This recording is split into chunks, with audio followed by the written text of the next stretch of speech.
Hello, everyone, and welcome to today's episode of The Dojo Code. So today's episode is a little bit different. I opened up a Q&A on my different social media platforms, so I actually have them right here on my phone. I wanted to get a little bit extra content, something that's a little bit different than the normal run-of-the-mill, like, well, what did I do in class? What is my training schedule? Stuff like that. I mean, that can get pretty boring pretty quickly. So I do want to do a regular Q&A. If you guys ever have any questions, feel free to drop a comment down in the video below.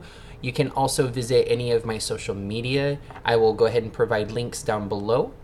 So just to kick off the video, again, my questions here. So the first one is, how do I look like I know what I'm doing?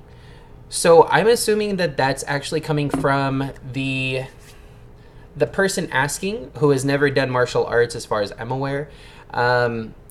So if you are new to martial arts, you've never done martial arts, or say you did when you were little, you're coming back to it as an adult or as a teenager, or you're starting a new martial art, the most important thing is to you not know what you're doing. Like, that's why you're there.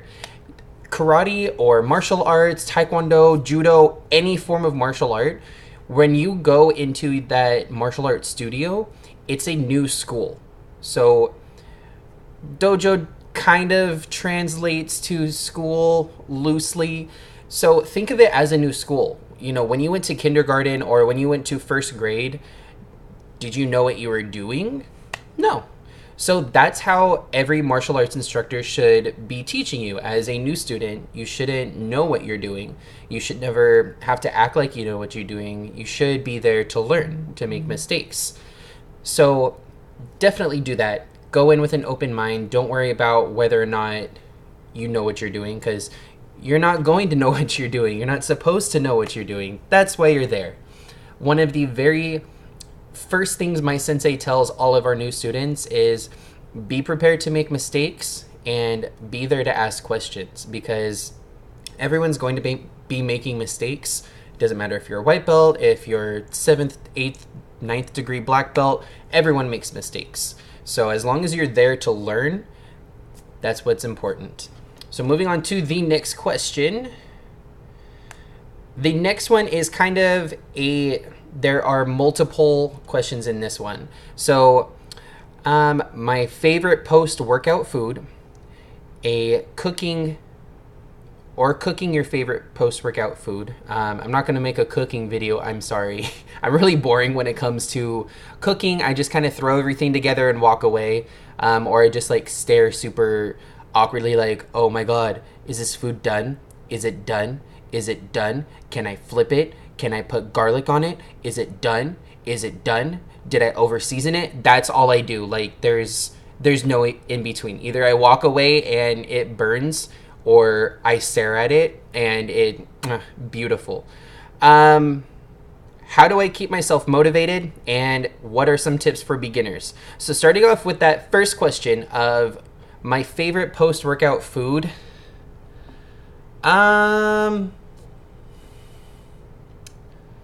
I don't really know. I think it kind of just depends on the day.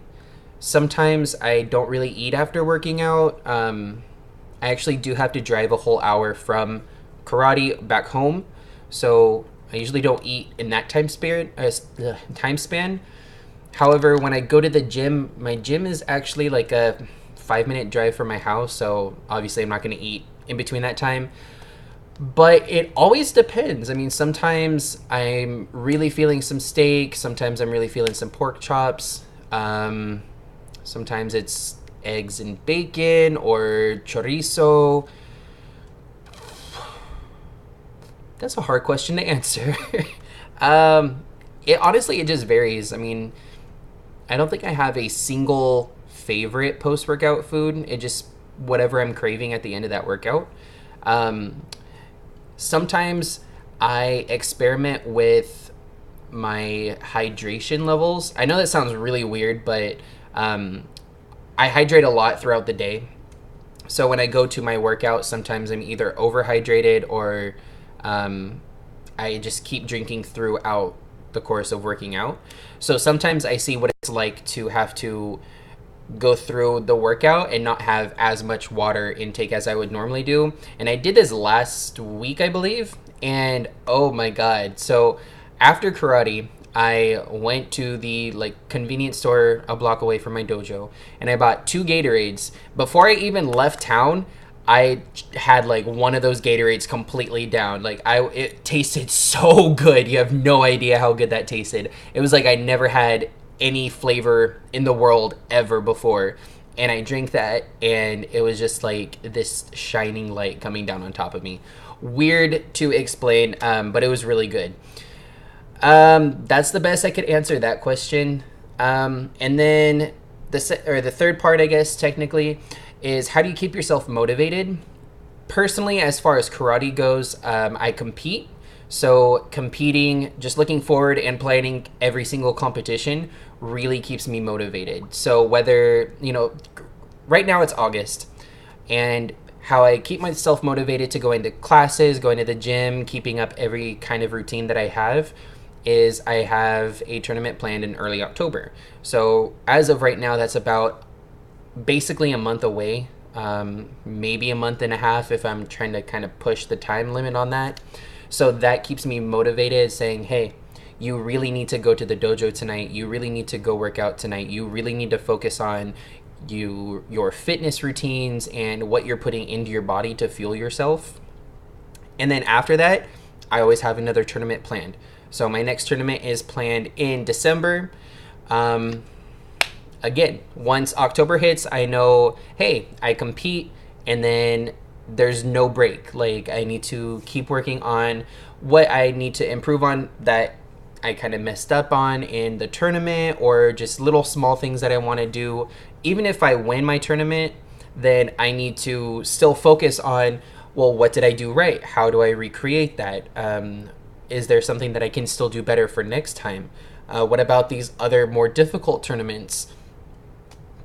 What are those going to do? So there's December's tournament. Then I know my normal competition season starts again in mid to late March. So I know once that starts, I just really, really need to crack down on myself. And when it goes to March, then it's just like tournament until July, pretty much. That's how I keep myself motivated in karate. I have actually taken breaks from competing, and to me, that has actually shown that it really plateaus my motivation a lot. I don't go to class as often. I don't train as often. There's a lot of things that I just stopped doing. I stopped going 110% every class. Yeah, it's pretty bad. But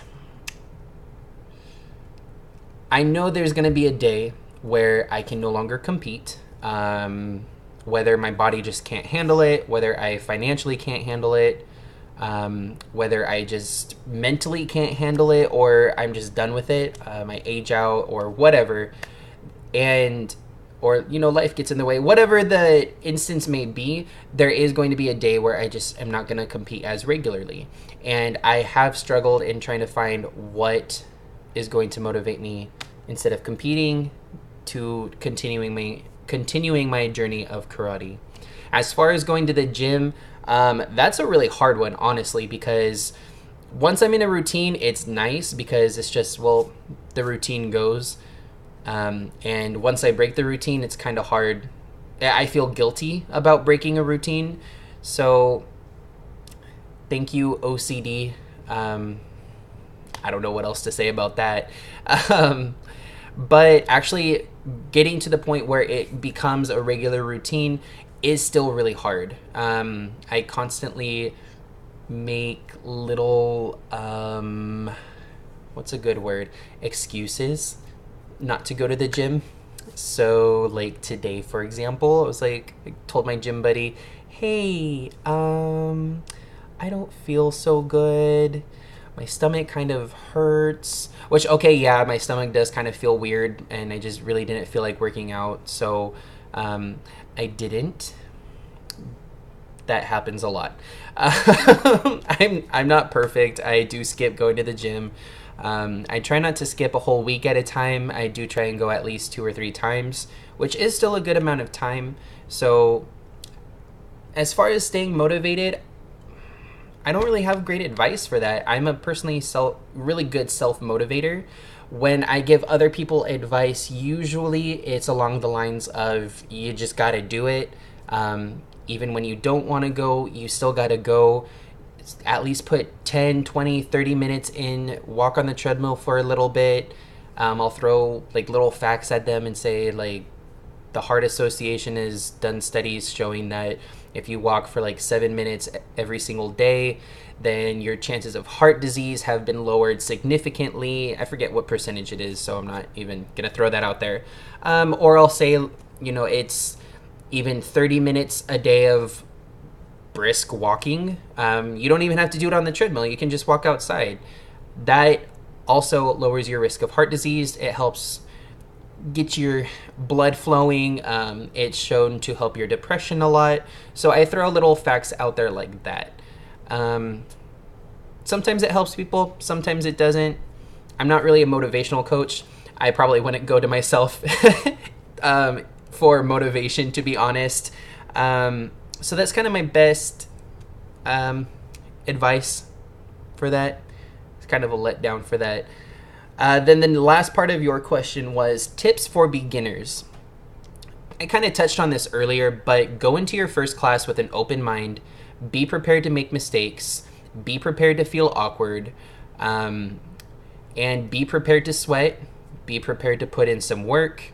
And understand that the general concept of belts is white until black belt. You're just learning basics. That's it. Like, sure, your basics kind of progress over time, but you're just learning how to do basics. Once you hit your black belt, that's when your real martial arts journey begins. That's, first degree black belt through 10th degree black belt. That's when you actually learn how to apply all of those basics into real life, and you learn all of the philosophy about your martial arts. You learn to actually really apply that. You learn different things about your body, how your body can move, so many extra things that you aren't needing to focus on from white through black belt, because they are important, but perfecting your technique and your strength and everything else is far more important. So keep that in mind, that black belt is not the stopping point. Black belt is a goal, but it's a very short-term goal. Your long-term goal should be growing in your martial art and expanding your knowledge, expanding everything about you in martial arts through the rest of your lifetime. That'd probably be my best tip for beginners. Just stick with it. Don't get discouraged. There will be a point in time where everything just kind of clicks and everything just starts to make more sense and your mind just opens. It's like, knowledge is power. So that's probably my best tip for beginners. So my next question I received was, talk about how you got into martial arts. This is going to be the world's most nerdiest thing,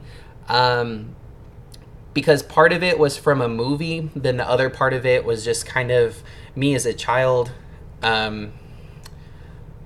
Which should I start with first? The nerdy part. So I watched a movie when I was a kid. I was like 10, I think I was 11 years old actually. It's called The Three Ninjas. I don't even remember the movie anymore. I really don't. I have never seen it again ever since then. But I just thought that movie was so cool. Those kids became like little karate kid things. I don't know. And it just really sparked a deep desire and an interest to learn karate.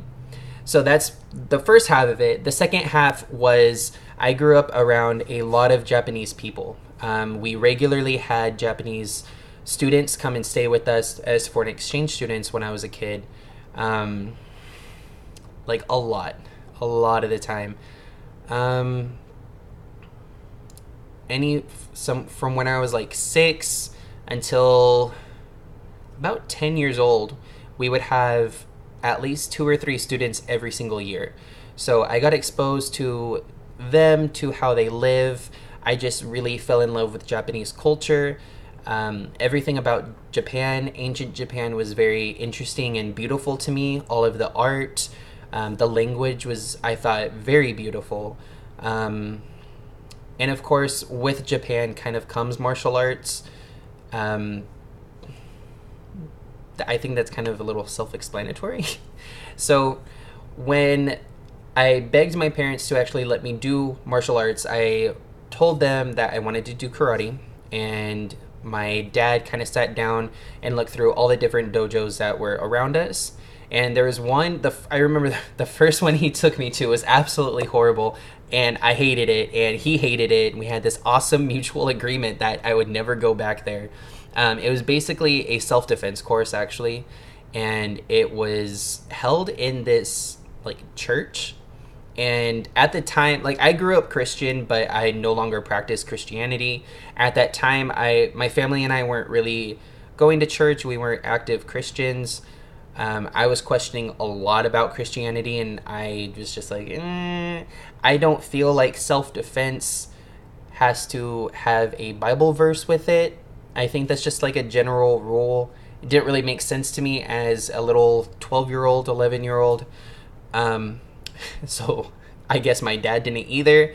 Mind you, my dad is a Christian, but he just didn't really understand the purpose of that.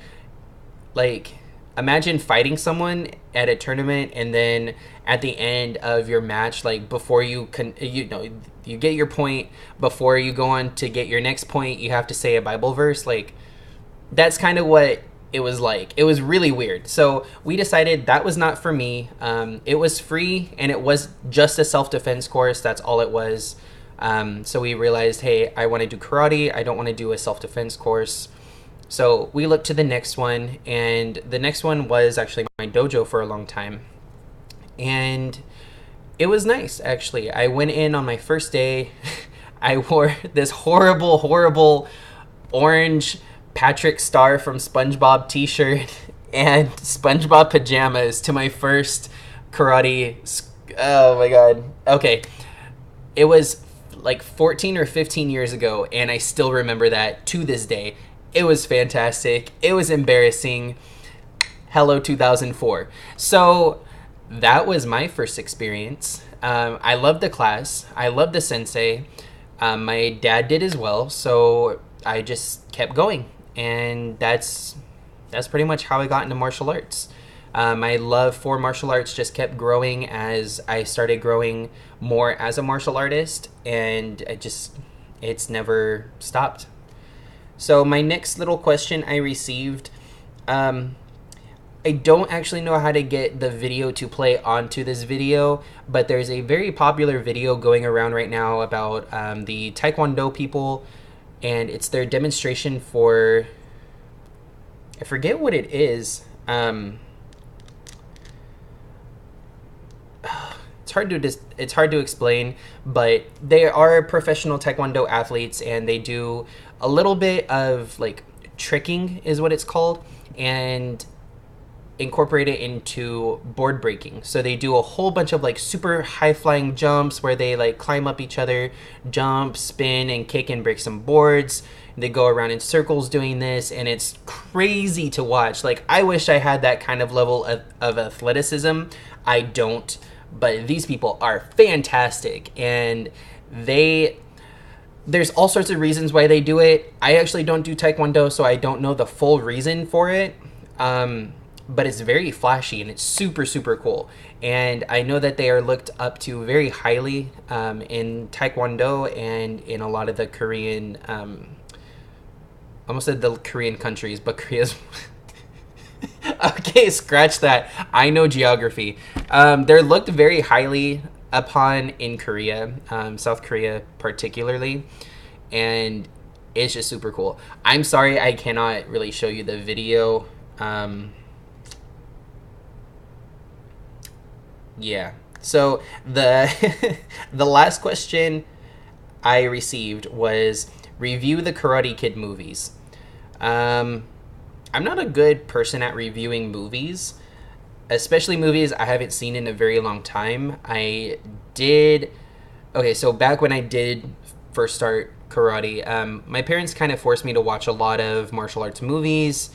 And they're like, oh my God, this is going to be you someday. This is going to be you someday. This is going to be you. And I was like, oh, that's cool. But I was like, I don't see me practicing any of this stuff at my dojo. I don't think this is actually karate. So, hint number one for those of you in 2018 who still don't know, the Karate Kid movies are based on Kung Fu, which is a Chinese martial art, and everything about the Karate Kid is Chinese and not Japanese, minus Mr. Miyagi.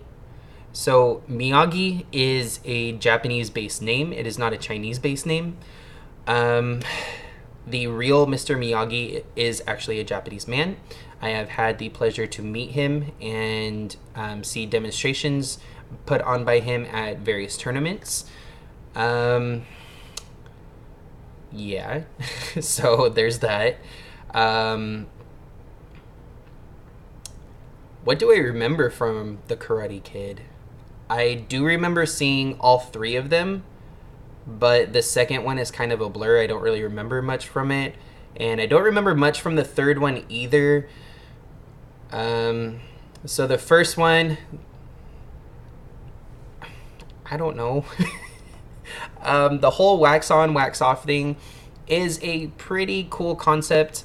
Of course, it's like, okay, well, it's teaching you the different stuff that goes on with your wrist and the wrist motion, but it is also a good motivational thing of where you feel that you are done learning something, but you're actually not really done learning something. You're never going to be done learning something, so you should spend all of your time practicing it. A good example of that I hold in my, not my dojo, but in the dojo where I train, is whenever my sensei says, okay, we're going to do this technique with your partner 10 times. Well, say the black belts are done, but the red belts are still working on it because it's something new that they're not used to. Well, the black belt's still going. Even though they've done their 10 times, they keep going until our sensei says stop. So 10 is just a number. So just kind of like the wax on, wax off. Okay, well, I did my wax on and I've done my wax off. What do? I keep going. I make that shiny. I make it beautiful. I make it clean. I make it lovely. That's kind of the whole concept that I personally take away from the whole wax on, wax off. And as well as motivation of, I don't really want to do this anymore. Well, you kind of have to. It's not really a good motivation, but that's how I see it. That's how I see motivation. I don't want to go to class. Well, you kind of have to. Okay, I'll go. As far as tournaments go, if you do break rules in tournaments, you're going to get penalized. If it's a major issue, then you're going to get disqualified from the entire tournament. I've heard of rumors where people are completely, like, whole dojos are completely banned from certain tournaments. I don't know if that's true or not, or if those people are just trying to, like, be egotistical and be like, oh, hey, I'm so good, and my fighting is so hard that I, like, broke some guy's leg, and now me and my whole dojo can no longer compete at the Funakoshi Cup. Like, what are you trying to prove? Because I don't really care. If you break my leg, I'm going to be thoroughly pissed. Like, you're going to pay all of my medical bills because we live in America, and we have to pay for our health. And I don't have money to pay for my broken leg. I paid like $50 to spar with you. I'm not going to pay like $5,000, $7,000, $8 million to pay for my broken leg. You're going to do that, buddy. So I don't really know. Like, a lot of it's unrealistic. Most senseis that I've come across, they may be strict, they may be gruff, they may be angry looking, but they're very humble people. Like, they're not going to tell you to go out there and cheat. They're not going to tell you, hey, go break his leg. They're not going to tell you, go break his nose. They may tell you, oh, he doesn't really look like he knows what he's doing as far as like WKF sparring, which I'm speaking from personal experience here. Maybe throw him a lot. or he doesn't look like he's good on his feet, maybe throw him a lot. I don't know. I tend to get thrown a lot in WKF sparring, which is kind of weird to think about because I'm like 260 pounds and I'm 6'3". And when I'm sparring someone who's like 5'9" and 180 pounds and they just throw me like I'm nothing, mind blown. Yeah. Your sensei's not necessarily going to go in and be like, oh yeah, sweep the leg, break his leg, throw him out of the octagon, pull out your pistol and like, I don't know. That's not really realistic. Yeah. I think that's a sufficient review of the Karate Kid movies. That's pretty much it. I mean, you're not gonna... Yeah. No. They're good. I mean, I guess they're good movies. I wouldn't watch them again. I think I've watched them each one time. That was good enough. So, yeah. I think this video has gone on long enough with me rambling. So, I hope you guys do enjoy it. If you do, please leave a thumbs up. If you have any comments or any questions or anything you would like to add, please leave some comments down below. Please feel free to subscribe and also check out some of my prior videos. Some of my vlogs are really boring and you could probably tell. I do apologize. But I do want to keep making content and I do want to stay motivated to make this content for you guys. So again, if you do have any questions, all of my social media will be linked in the description below. Make sure you visit those and you can send me anonymous messages. You can send me any kind of question on those social media. Even if you don't have an account, you can just hit me up and send me a message and your message will appear in the next video. Until then, I do hope you guys have a good time. Next video, hopefully we'll be talking a little bit more about what my September training schedule will look like and what my goals for September are and more of my long-term goals. So until then, I hope you guys have a wonderful night. Rock on.